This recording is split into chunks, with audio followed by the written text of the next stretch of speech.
Welcome to TV Aga Channel. Action. Assalamualaikum warahmatullahi wabarakatuh. Kita ketemu lagi di TV Yaga dan ini dia Yaga Sport.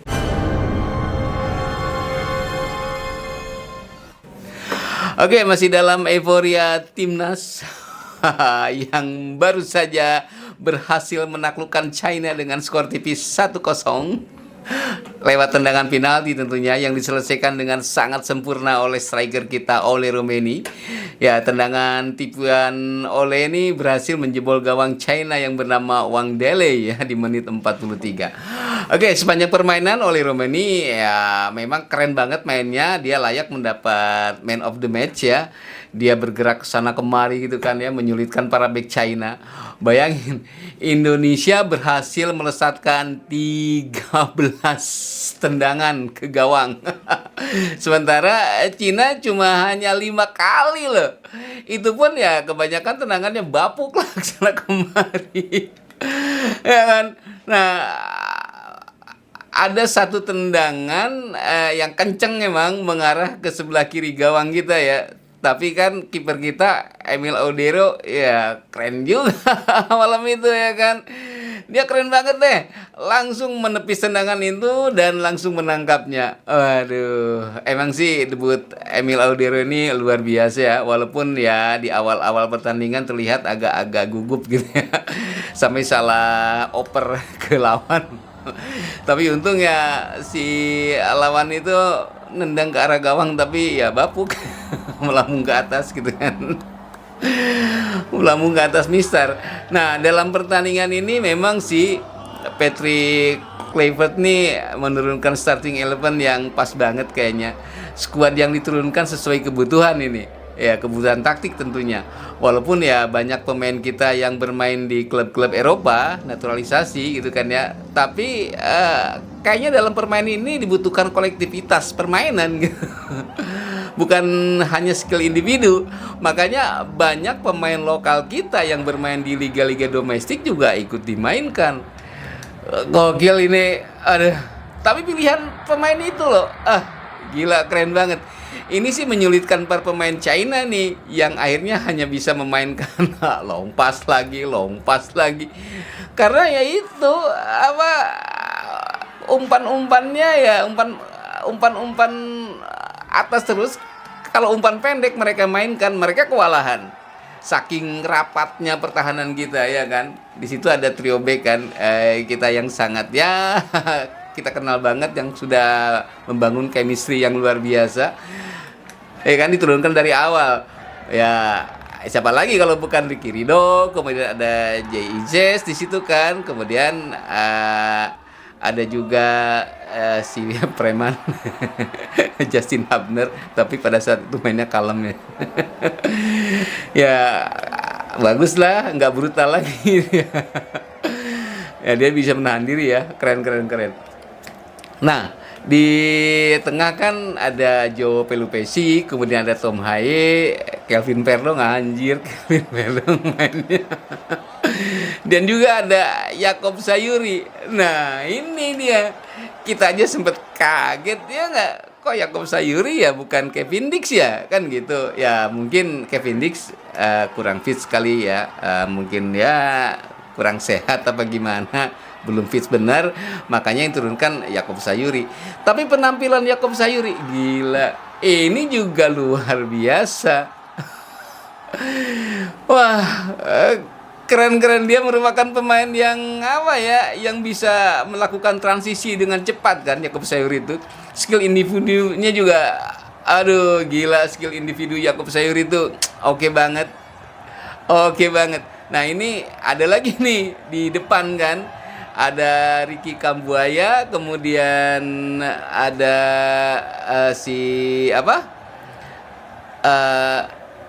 Egy Maulana Fikri, ya kan?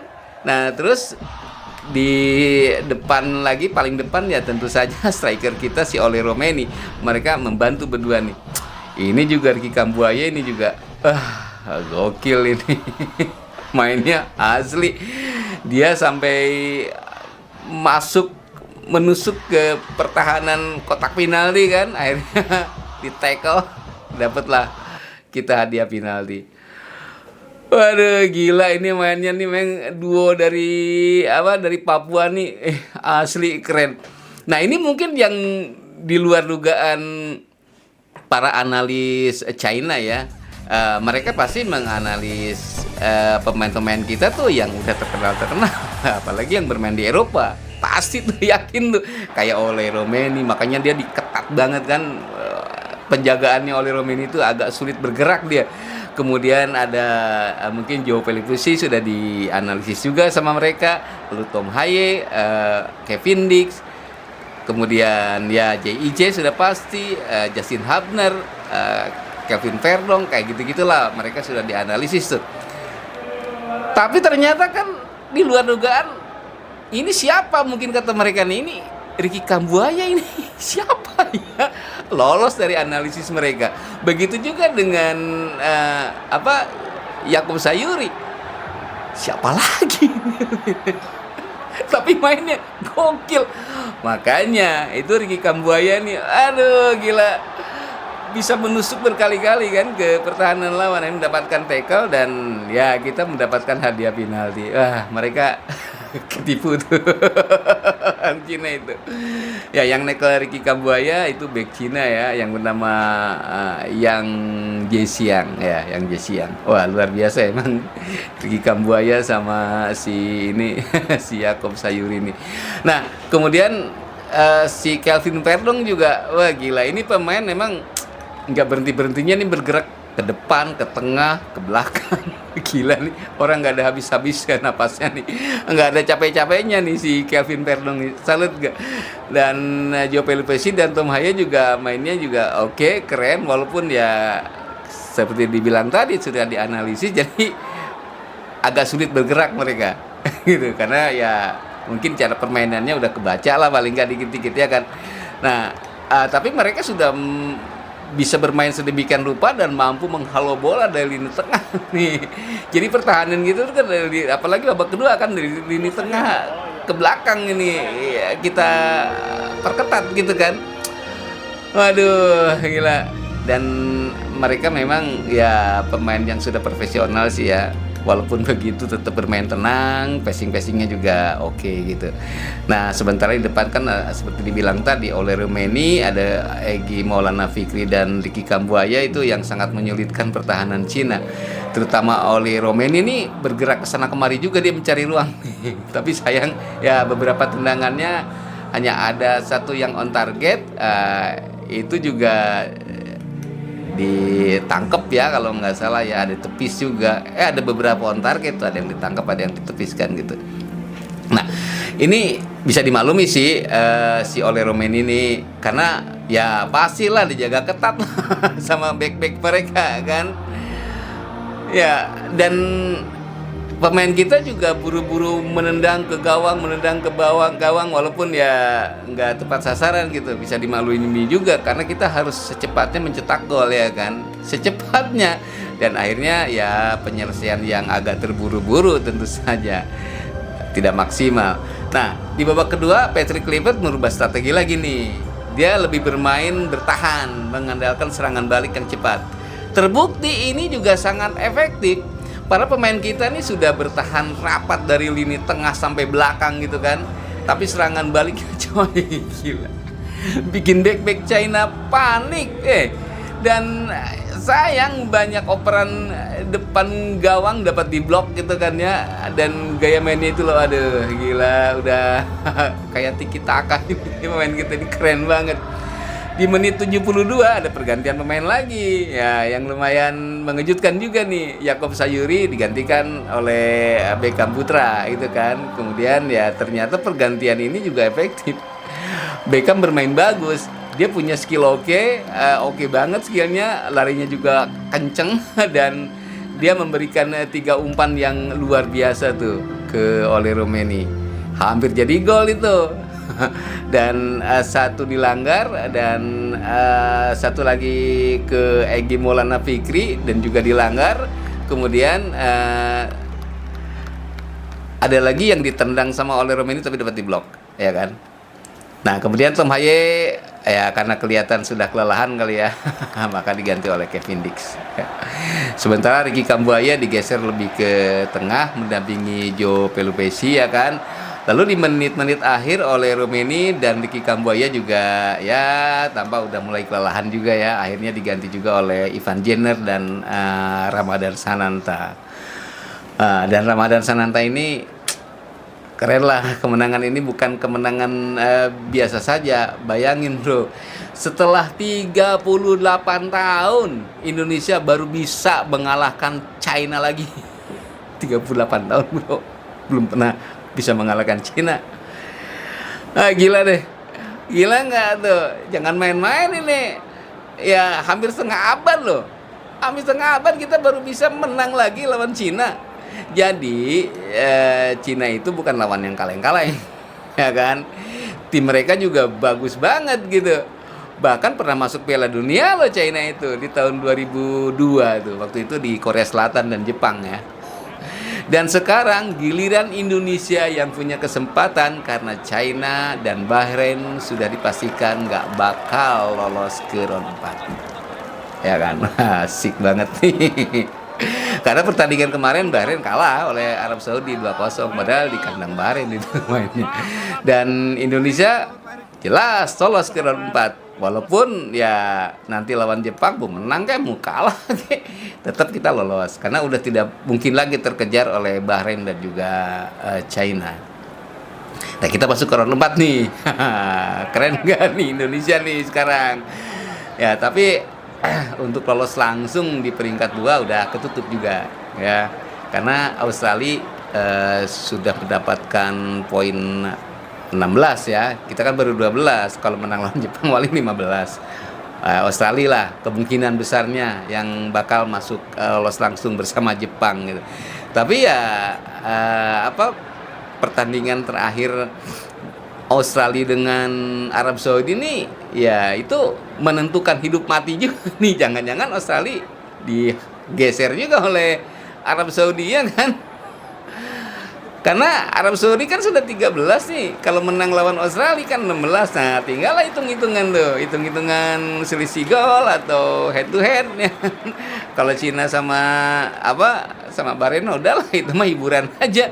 Dua-duanya nggak bakal lolos, menang kalah sama aja gitu. Juga Indonesia sama, menang kalah sama aja, tapi Indonesia lain lolos timnas kita ke round 4. Seru banget ini emang di round 3 nih. Asli gila. Tinggal Australia dan Arab Saudi ini pertandingan hidup mati ini seru nih. Untuk memperebutkan runner up sih. Aduh, keren. Nah, gini loh, tapi jangan lupa juga ya, pada saat pertandingan lawan China itu ada sebuah tifo koreo raksasa itu yang melambangkan Gatot Kaca itu tipe ya, melambangkan Gatot Kaca, kemudian megang golok atau pedang gitu ya, pakai tameng, di belakangnya tembok. Ini seolah-olah nih Gatot Kaca nih mau merobohkan tembok China kali. Mungkin filosofinya seperti itu. Keren banget itu. Tipe ini raksasa gede banget. Kemudian koreo ya, para pendukung timnas kita juga luar biasa lah, sudah mendunia. Dan jangan lupa di akhir pertandingan setelah selesai semua kita sama-sama menyanyikan lagu Tanah Airku. Satu stadion ikut bernyanyi. Gokil. Ini yang ditunggu-tunggu. Fansnya Cina aja nungguin kok gitu loh. Udah lawan loh. Gila nggak? Waduh, itu lagu bikin bulu kuduk asli itu, berdiri itu. Siapapun merinding dengernya. Bayangin lagu ini dinyanyikan satu stadion coy. Berapa puluh ribu tuh yang ada di stadion, ya kan? Lagu inilah yang selalu membuat dunia kagum kepada timnas dan fans Garuda kita dan juga Indonesia. Gila. Keren banget. Timnas mudah-mudahan lolos ke Piala Dunia. Amin ya Allah ya Rabbal Alamin. Aduh, kita udah nggak sabar pingin ngelihat timnas kita lolos di Piala Dunia ya kan. Oke deh, sekian dulu ya sedikit ulasannya berdasarkan euforia kegembiraan yang luar biasa. Waduh, ini luar biasa. TV Yaga seneng banget kan dengan kemenangan kemarin. Ya karena ya seperti kita tahu lah timnas kita akhirnya menang dan masuk ke round 4 dan semoga lolos di Piala Dunia nanti ya kan. Kita berdoa sama-sama lah. Ya Allah, mudah-mudahan bener-bener terkabul doa seluruh bangsa Indonesia yang ratusan juta ini. Timnas kita lolos ke Piala Dunia di round 4 menjadi nomor 1. Lolos. Amin ya Allah ya Rabbal Alamin. Oke, berapa timnas kita, dukung terus timnas kita. Biarkan Garuda terbang terus sampai ke Amerika Serikat, Meksiko dan Kanada untuk ikutan Piala Dunia 2026. Oke, terima kasih sudah nonton TV Yaga sampai habis. Jangan lupa ya di subscribe, kemudian like, share, and komen. Yang udah subscribe semoga dilancarkan rezekinya, dipanjangkan umurnya, dan dimudahkan segala sesuatunya dalam hidupnya. Amin ya rabbal alamin. Apabila kamu sedang bergembira, mengacalah dalam-dalam ke lubuk hati. Di sanalah nanti kamu dapati bahwa hanya yang pernah membuat derita yang berkemampuan memberimu bahagia. Khalil Gibran. Wassalamualaikum warahmatullahi wabarakatuh. Adios.